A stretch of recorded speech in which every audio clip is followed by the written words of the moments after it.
Avec moi, Benoît Carrier-Clich, qui est là pour nous parler de réseau Wi-Fi. C'est ça, Benoît? Effectivement, Sylvain. Et par quoi on commence quand on veut s'équiper d'un réseau sans fil à la maison? La première étape, vraiment, qu'est-ce qui est nécessaire, c'est de s'assurer d'avoir une bonne connexion Internet. Souvent, les gens qui ont commencé à avoir Internet sans fil à la maison il y a à peu près une dizaine d'années, ça a énormément évolué aujourd'hui avec les réseaux sans fil. Souvent, les gens vont regarder en premier le réseau sans fil à acheter, mais souvent, c'est la connexion Internet qui est primordiale à savoir. Les gens, depuis quelques années, ils se font courtiser par différents fournisseurs pour augmenter leur connexion Internet. C'est pas pour rien, c'est qu'aujourd'hui, il y a beaucoup plus de périphériques qui se connectent sur Internet. Autant que ce soit les ordinateurs qu'on connaît depuis des années. Aujourd'hui, il y a les tablettes, il va y avoir les téléphones cellulaires, il va y avoir des consoles de jeux, il va y avoir les télévisions. Il y a une multitude d'appareils qui se connectent.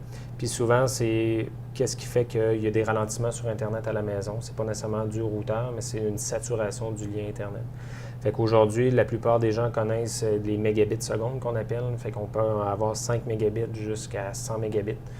C'est sûr qu'il faut savoir cadrer sur ce qu'on utilise à la maison aujourd'hui pour la prochaine année et savoir qu'est-ce que les jeunes utilisent aussi à la maison comme lien Internet.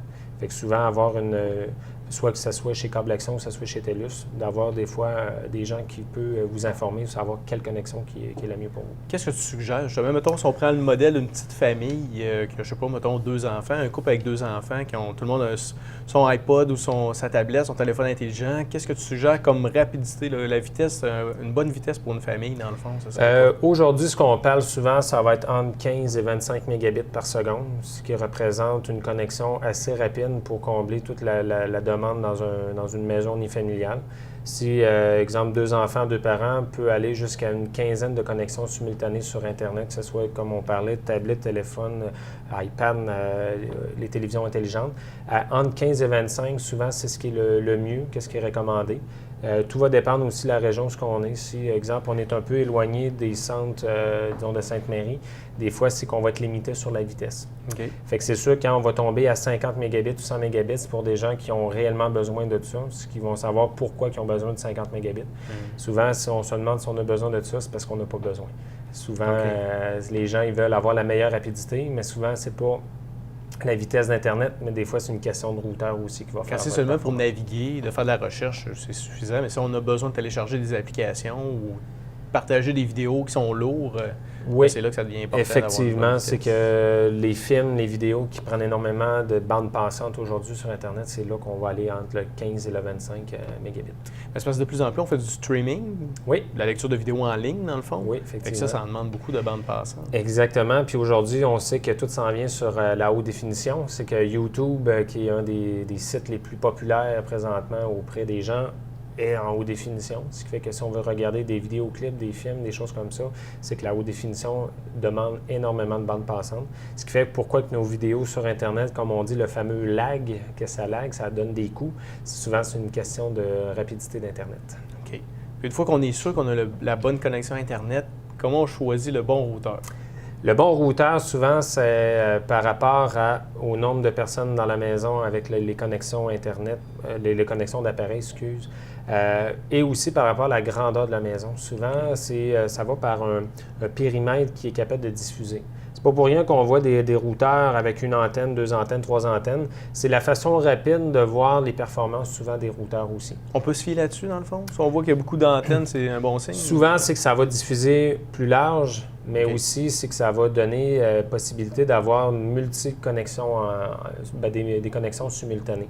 Souvent, dans le temps, il y a à peu près une dizaine d'années, quand les gens commençaient à s'abonner à Internet, qui voulaient avoir le réseau sans fil, on avait des routeurs conventionnels à une antenne. Pour un bungalow, une maison unifamiliale conventionnelle, c'était quand même bien pour la couverture.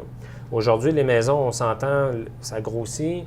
De plus en plus, il y a certains matériaux aussi dans les maisons qui vont couper certaines zones aussi des réseaux sans fil, ce qui fait que vous allez à l'extérieur de votre maison, juste par les fenêtres, par les pare-vapeurs qui sont en aluminium souvent, ça donne beaucoup de problèmes de réseau. Ce qui fait que certains routeurs sont plus primés que d'autres par rapport à la performance et la puissance. Si on va du modèle de base, peut varier à peu près à une quarantaine de dollars. Qu'on va aller avec un routeur qui est plus grand, plus performant, on peut aller jusqu'à 200 dollars sur certains routeurs. C'est sûr qu'il faut être bien informé. C'est pour ça qu'il y a des magasins comme chez Centrafay qui sont spécialisés dans le domaine. Il y a même des techniciens qui peuvent aller à la maison pour voir qu'est-ce qui est nécessaire pour vous. Souvent, les gens ont de plus en plus des maisons à 2 étages. Souvent, les gens ont tendance à mettre ça le plus bas possible ou le plus haut possible. On conseille souvent de mettre dans le centre de la maison le routeur sans fil qui va permettre une bonne diffusion, autant pour les appareils cellulaires que les ordinateurs portatifs ou les ordinateurs de table. Ça va donner une très, très bonne chance. Et aussi, c'est que sur le marché, il y a de plus en plus de bandes passantes. On parlait d'Internet, mais aussi en réseau local. Le réseau local qui permet d'avoir une bonne bande passante si on veut transférer des fichiers d'un ordinateur à l'autre ou d'envoyer de l'information de notre ordinateur vers le téléviseur, parce que les téléviseurs, les lecteurs DVD sont de plus en plus connectés. C'est qu'il existe 2 sortes de fréquences sur les routeurs sans fil. On entendait souvent dans le temps le 2.4 GHz qui était en même temps la fréquence d'un téléphone sans fil qui causait énormément de problèmes. Aujourd'hui, ils ont développé une fréquence qu'ils appellent le 5 GHz. C'est une fréquence qui est beaucoup plus rapide, mais pas nécessairement plus performante en termes d'ondes. Mais c'est seulement que ça va permettre un transfert vidéo entre votre ordinateur et votre téléviseur en très grande vitesse et surtout pour les consoles de jeux vidéo aussi. Mais le 2.4 GHz reste quand même aussi à l'intérieur pour permettre une très bonne diffusion pour le reste des appareils dans la maison. Je trouve que c'est important de s'informer justement d'un magasin, un spécialiste comme toi, parce que moi j'ai découvert une chose sur mon routeur, c'est que je peux relier des appareils.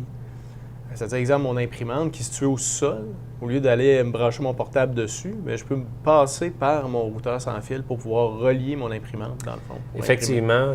Si votre imprimante, souvent, n'est pas réseau sans fil, mais qui est réseau conventionnel, qui peut être mis sur le système informatique central de la maison, on va relier l'imprimante sur le routeur. On peut même relier des disques durs externes sur le routeur. Le routeur, c'est la boîte centrale qui va permettre les transferts d'informations entre tous les périphériques.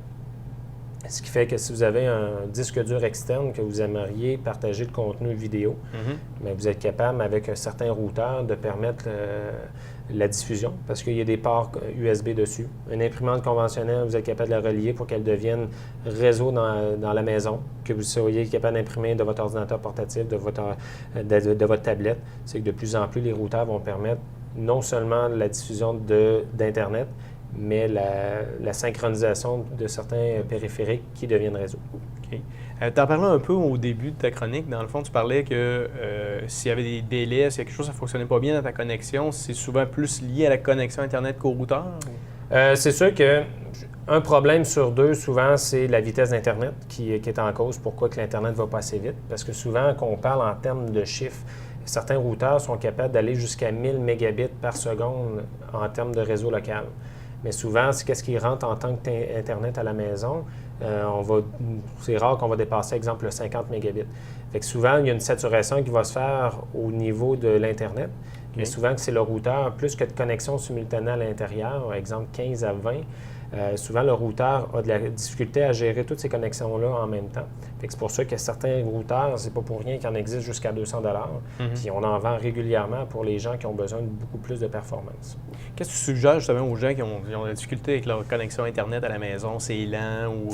Mettons exemple, c'est assez récent que c'est devenu lent. Qu'est-ce qu'ils doivent faire? La première chose à faire vraiment, c'est de s'informer à son fournisseur de s'il y a un problème entre la centrale et la maison. Ça, c'est la première chose à vérifier, c'est de savoir s'il y a des délais, s'il y a des pertes de données entre la centrale. Ça, c'est la première chose à vérifier. Okay. Si le fournisseur dit « tout est OK de mon côté », souvent, ça va être à la maison qui peut avoir un problème. Est-ce que le routeur est placé à la bonne place à la maison? Est-ce qu'il y a trop de périphériques de connecter en même temps? Est-ce qu'il y a un ordinateur qui fait défaut, un virus, quoi que ce soit, qui peut tirer énormément d'informations d'Internet, qui donne une latence sur votre réseau? Et aussi, il y a le périmètre. Souvent, les gens vont s'éloigner du routeur, veulent aller à l'extérieur, veulent aller au sous-sol, au 2e étage. C'est qu'à un moment donné, les routeurs ne sont pas capables de diffuser correctement l'Internet, ce qui fait qu'il va y avoir des données qui vont être perdues. Si vous faites une transaction bancaire, même si vous attendez une seconde ou 2, ce n'est pas nécessairement grave. Mais quand vous êtes en vidéo qu'on appelle en ligne, en direct, qui est diffusée d'Internet, lorsque vous perdez une donnée, la vidéo va couper. Fait que c'est pour ça que de plus en plus, les routeurs sont performants. Mais souvent aussi, c'est que les routeurs ont un maximum qu'ils sont capables de diffuser. OK. Le routeur peut diffuser énormément, mais Internet, c'est dans les deux sens. Autant que vous devez interroger le routeur là, ou que le routeur va interroger votre ordinateur. Souvent, les routeurs sont assez performants, mais c'est les ordinateurs qui ne sont pas capables de repousser l'information au routeur. OK. Il existe aujourd'hui de plus en plus des répéteurs. C'est que les gens vont avoir un bon routeur à la maison, seulement ils perdent la performance du réseau. Il existe des petites boîtes comme ça. C'est des petites boîtes qu'on va insérer, exemple, à des endroits stratégiques dans la maison qui vont réamplifier le signal. OK. Ce pas des boîtes qui sont très coûteuses, simples à configurer et c'est quand même assez discret. Vous allez mettre ça dans exemple, dans une chambre à coucher d'un jeune ou d'un parent qui veut avoir de l'Internet un petit peu puissant à cette place-là, près d'une porte patio pour réémettre à l'extérieur.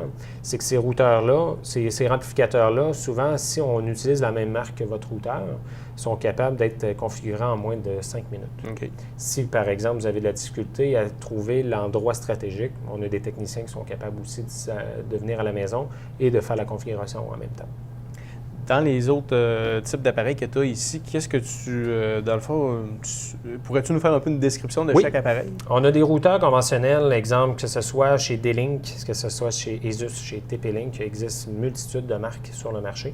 Nous, chez Centrale-FR, on est quand même assez spécialisé dans les routeurs de la marque Asus. On les connaît pratiquement à fond. C'est sûr qu'on va primer un petit peu cette marque-là parce qu'on a un excellent service aussi après-vente. D-Link a aussi sa place chez nous, seulement c'est que des fois, à même prix, souvent, on va avoir des caractéristiques un petit peu meilleures chez Asus. Okay. L'un des meilleurs routeurs présentement qu'on vend, c'est chez Asus, c'est le RTN12. C'est un routeur qui date depuis à peu près 5 ans. C'est qu'à chaque année, ils vont changer la révision. On est rendu à la révision D ou E. C'est que c'est des routeurs qui sont intéressants parce qu'ils sont plus ou moins chers. On parle à peu près de 60 $. C'est pas nécessairement dans les gros coûts, mais qui vont permettre une diffusion pour une maison unifamiliale, un bungalow, un appartement, sans problème. Un avantage avec ce routeur-là aussi, on appelle ça, c'est un routeur, un 3 dans 1. Le premier, c'est le routeur. Le deuxième, c'est un répéteur d'antenne. Et un troisième, on appelle ça le terme anglais access point, qui est le terme français point d'accès. Le amplificateur d'antenne, souvent, qui va arriver, on va avoir le premier à la maison. On peut en racheter un deuxième qui va permettre aussi, un peu le même principe que ce petit produit-là, de réémettre le signal dans la maison partout à moindre coût. Puis en même temps, c'est qu'on est capable de diffuser. Moi, mon idée, ce routeur-là, RTN12 de chez Asus, très bien conçu, 2 ans de garantie, un service à la clientèle excellent, puis c'est un échange au comptoir s'il arrive un problème aussi. C'est important, ça. Ouais, c'est une configuration facile aussi. Souvent, les gens vont acheter ça. Ils vont dire je veux faire la connexion automatique. En le connectant automatiquement, la page Internet va ouvrir, on inscrit nos informations. C'est très nécessaire aussi de faire une configuration pour sécuriser notre Internet. Ça, c'est très, très important. Mais oui, c'est vrai, exact. Puis si on va avec des modèles un petit peu plus gros, ça c'est le RTN66 de chez Asus. C'est un routeur avec 3 antennes qui va avoir double bande, comme on parlait tantôt du 2.4 GHz et du 5 GHz. Il contient les 2 bandes dedans? Les 2 bandes à l'intérieur. On peut faire la configuration indépendante. Fait que pour les jeunes, pour leurs jeux vidéo et pour les parents, pour leur lien Internet. Fait qu'on peut avoir 2 réseaux indépendants dans la maison. Et il contient aussi deux entrées USB, pour permettre de la connexion réseau pour des imprimantes ou des petits disques durs externes. OK, parfait. Je te remercie beaucoup, Benoît. Merci beaucoup. Tu nous parles de quoi la prochaine chronique? La semaine prochaine, je vais vous parler de la différence entre les ordinateurs portables, les tablettes électroniques, les Chromebooks, qui est une nouvelle génération, et aussi des hybrides entre tablettes et ordinateurs. Je vais avoir beaucoup de modèles à vous parler par rapport à ça. Parfait, merci beaucoup. Merci beaucoup.